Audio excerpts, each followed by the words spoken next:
ওই তো মন্ত্রী, সেনাপতি, জ্যোতিষী আর পণ্ডিত। আসলে গোপালের এই শেষ যাত্রা আমাদের কিছু শিক্ষা দিয়ে যাচ্ছে মহারাজ। এই যে দেখুন, যারা গোপালকে সহ্য করতে পারত না, এখন তাদেরই কাঁধে গোপাল যাচ্ছে।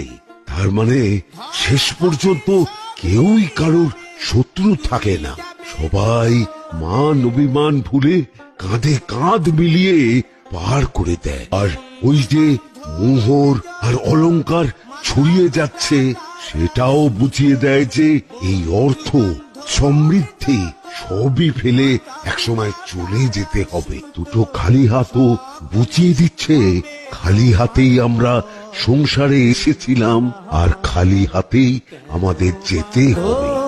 দালান ঘর